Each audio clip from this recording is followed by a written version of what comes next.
Hey guys, so today's video is a bit of a mashup of different green text pictures. So good screen caps. I thought they were funny. We'll have a lot of them, and they're too small to make a video out of, so we just mush them all into one. I will warn you guys. The last story is it's bad. It's bad. It involves furry and a lot of Vaseline, but you'll just get there. Best magical item you ever had or created. Mine was something referred to as the Wonder Golem, or Amazo for short. Nice. It started off as a clunky golem, which my sorcerer and a fellow destructive nutjob who happened to own a magic shop had laden down with everything from the shop we didn't want to carry with us, while fleeing the enemy army. The only instructions we gave it were something along the lines of, "Sick 'em." It nearly turned us to stone the second we turned it on, and it did turn about 40 enemies to stone. During its first round of existence, it conjured tornadoes and magical death, even healed the enemies who lived through its attacks now and then. But what really started to give it its power were the wishes. Amazo rolled randomly on the huge list of artifacts we borrowed from the country's predominant magical storage areas to do its attacks, and it just kept hitting wishes. Its first wish turned it into a well-articulated killing machine. No clunky shambling. It strode across the field of battle like death incarnate. But the saga of Amazo was far from over. As it brought death and destruction to those in front of it, my sorcerer and the shopkeeper began fleeing like scared rabbits, looking back at every opportunity they got to see more badassery. And then the unthinkable happened. It began hitting the holy items that we put into it. Now, neither myself nor the shopkeeper were religious, which meant Amazo didn't so much call upon the gods' assistance as rip their powers from the heavens and make it its own. After the next instance of miracle, he was a killing machine without peer, fluid steel that strode across the battlefield with grace unmatched by man or golem. He then teleported to the abandoned city we were trying to hide in, and summoned a bunch of their elder elementals. There was a lot of running and screaming at that point, but soon his attention turned back to the army, in time to see 4 ancient dragons on the horizon, and to get another wish, which turned him into a dragon equal in size and shining like the purest mithril. He kicked off the ground and began to kick the shit out of the dragons, until one of their riders, who happened to basically be a demigod by this point, knocked him to the ground. And then Amazo was done, not by the hand of the enemy, but by his own breath weapon, also randomly rolled. Miracle Breath. It took the combined players of about 200 people to summon up enough power to finally end him. And the explosion leaves a magical scar in the landscape, which will likely persist for eons. My sorcerer's deity slot is no longer blank. It now has one word in it: Amazo. Well, you see, son, in Lord of the Rings universe, there are 5 kinds of people. No powers, hero powers, magic powers, overpowered, and hilariously godly overpowered. You in the comments are going to take the piss of how I say power, but I don't care. And then there's Tom Bombadil. He could have just walked, danced into Mordor, punched Sauron in the face, kicked Melkor in the nuts, said everything right, and be back before lunchtime while wearing the ring as a piercing on his dick. If he only give a fuck. Yeah. There was a really good one I came across the other day. I can't remember what it was, but people were talking about, like, where do hobbits come from? Because they're not mentioned in, like, the origin story of, like, humans and elves and dwarves and stuff. Yeah.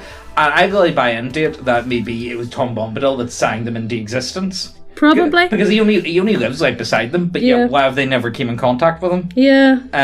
It's very interesting. Definitely one to look into yourself, guys. I thought it was good. DC 80, extremely tight space.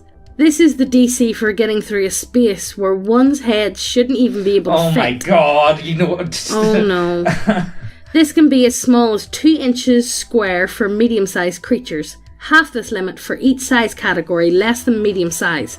Double it for size category greater than medium size. If the space is long, such as a chimney, multiple checks may be called for. Does this mean you can curl up someone's anus and intestines with DC 80 escape artist check? Well, here, look, I am playing a Goblin Luke at the minute, guys. I don't know if Teal's been using many. We haven't seen any ogres in a while. Teal's gonna be watching. Oh God. No, don't tempt me. TG, This thread disturbs me because I used to work in a hospital. And yes, people come in every once in a while to get really weird stuff removed from their ass. Oh, for God's sake. What was that one forged through pain? What man jar? You don't want to know most of it, but one of the worst ones, 47 of these fucking things. What? Oh my god, they're blades for like, I'm gonna say like a standing knife or like a cutting knife. Yeah, box cutter, I think Americans call them, isn't it? Please stop shoving stuff up your ass. Physicians are sick of removing it.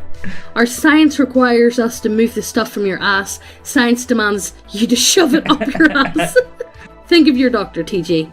Think of your doctor. I don't know, I've never, if any of you guys have ever had to go to the doctor by shoving something up your ass. Anytime I think about people shoving stuff up their ass, I think of Jackass the movie. Jackass the movie, Randon shoving up a toy car. toy car up his ass.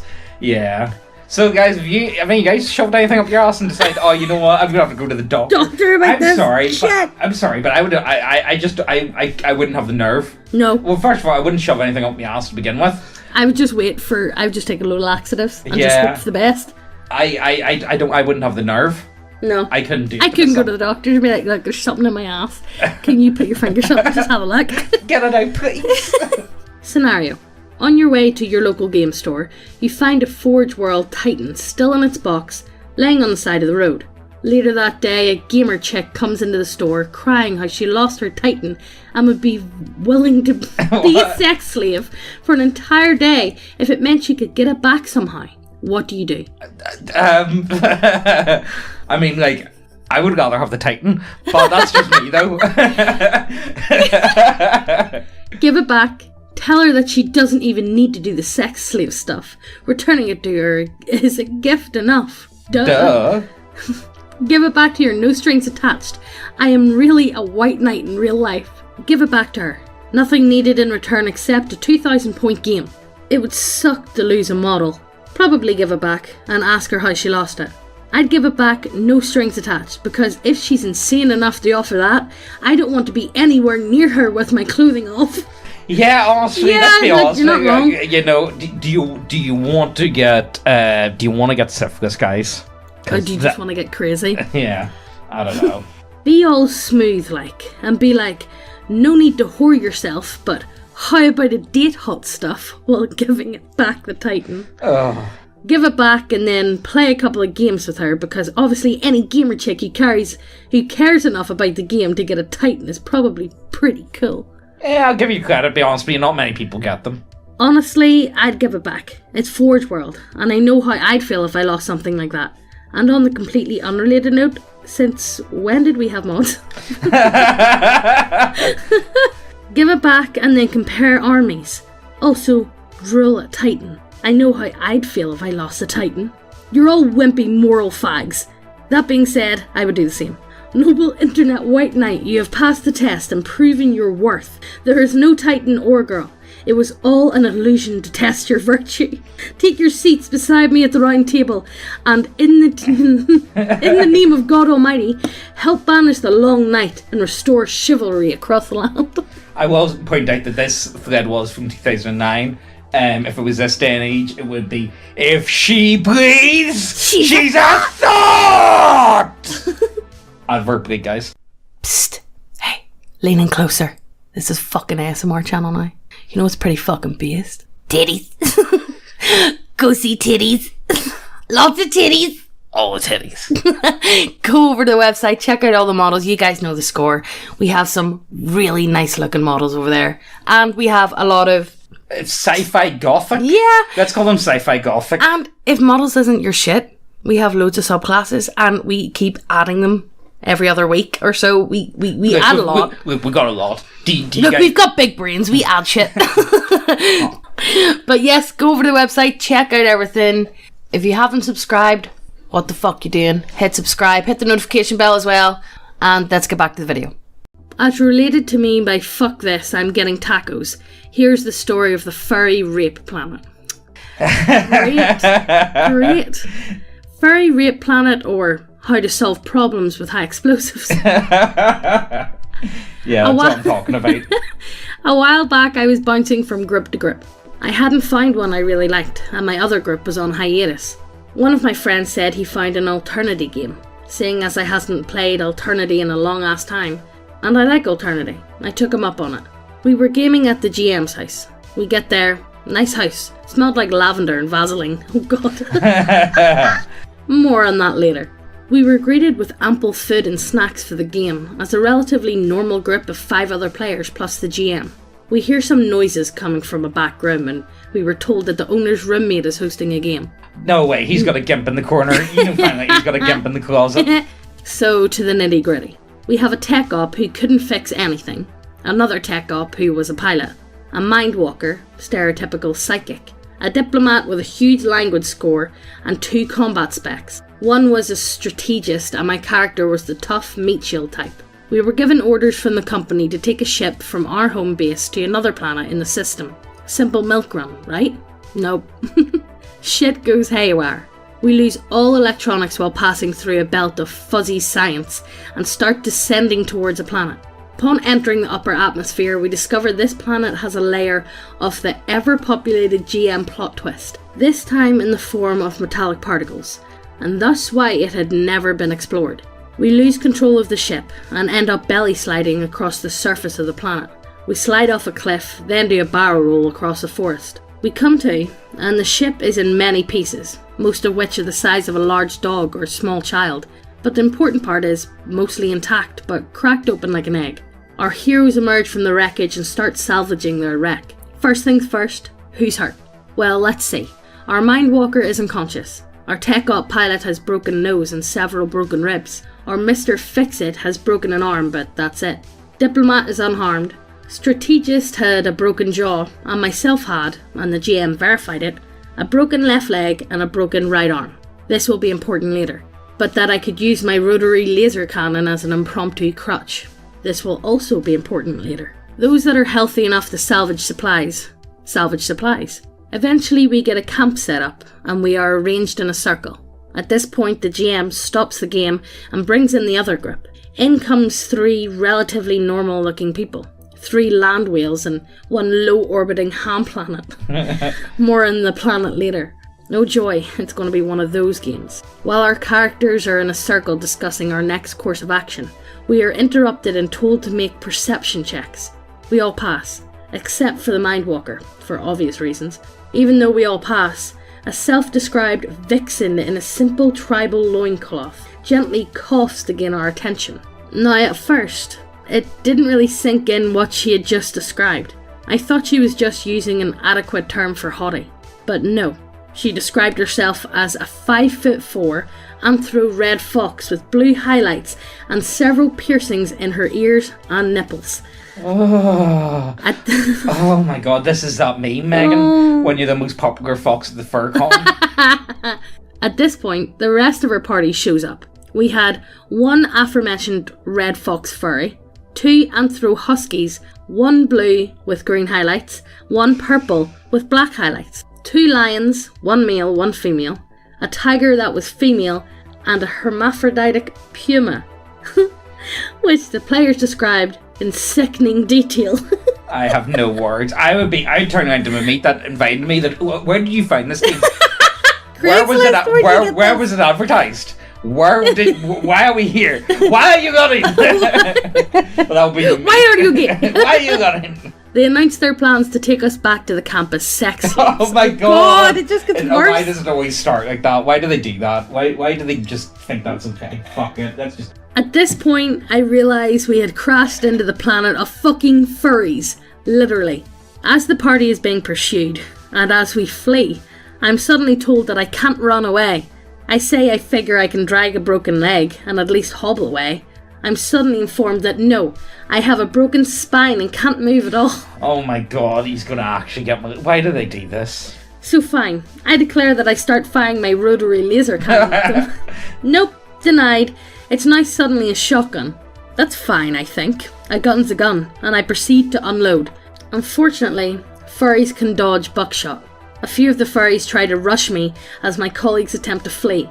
The furries catch the other party members, most of whom are savagely wounded, remember, and proceed to rape them. I feel bad for the poor fellow that's knocked out. Oh god. What are they doing to him?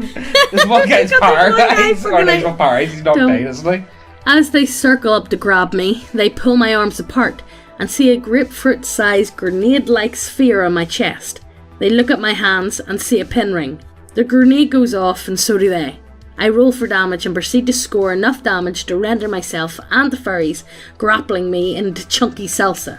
Worthy decision. Martyr of our time. Martyr of our time. Yeah. This elicits a massive group temper tantrum from the furries. The furries moan and whine that what I have done is cruel. You're the one trying to like raping people. Good. To which I reply, so is raping a cripple. This elicits yet more whining and blubbering from the ham planet. The GM then suddenly decides that the explosion only sends me flying back into the hollow of a tree. Oh my god, he didn't even let you die. The furries were somehow able to dodge the explosion and escapes only with a couple of singed tails, as the GM describes it. Now that I'm in the hollow of the tree, they have me pinned, as they describe how they are going to walk up and rape me. I proceed to pull out my pistol. I roll for damage and describe how I have now placed the pistol in my mouth and pulled the trigger, to which they are stunned. The furries scream, they cry, they bitch and moan. I grab my stuff and my buddy, who has had to endure graphic descriptions of how the other two furries were raping his character this whole time, and leave. Good boy. One more thing. When we got to the front door, we discovered why we had smelled Vaseline when we first entered. The inner door handle was no way! Oh, my god! God. They tried to trap him. Did they actually try and... Oh my god, no. Do you think he was actually going to get ripped that night? I think that they were going to make like, oh no, this is going to be like hot. We're going to like... It's going to turn into an orgy. Yeah, that's probably what they were wanting. Or somebody was fucking the door handle. Nah, I think they were trying to set this up and like make it like a... Or somebody was fucking the door handle. I wouldn't put it past Furry, so... Oh my god. There you have it. The Furry Rape Planet. Probably one of the most horrific stories ever posted on TG. I still remember when Tacos first told it to me. My jaw literally hit the floor. I was stunned. I would not believe that people this creepy actually exist. Yet, no, you've never met furries before. No. Like, people garn at us all the time, being like, oh, why all are you do is shout at furries. Why are you so against? It sounds like, no, well, I don't know. A lot of the furries I've came in contact with are definitely... cringe and creepy. You know, some of them are kind of funny. I will admit, I've came across a few that are kind of funny. But for the most part, it's like me. You need to calm down on all that sex stuff for 5 minutes. You know what I mean? You need to calm that down there, mate. Just saying. I don't know. This one's pretty brutal. Have any guys ever thought you never got molested? Like, I think this guy was going to get molested. Like so close. Well, why are you rubbing Vaseline all over your door handle? I know. What's that about, mate? I'm going to assume it's like a line door handle. Yeah. So it'll be hard to twist. Oh. Oh my god. Well, guys, if any of you guys almost got molested by a group of furries, just asking, you know. Never came across it myself personally, but there's I smell furries in the comments coming in. We're all like that. We're not all like that. I swear. We swear. No, tell us if you've ever came in contact with this, like, you know, anything weird, anything unusual.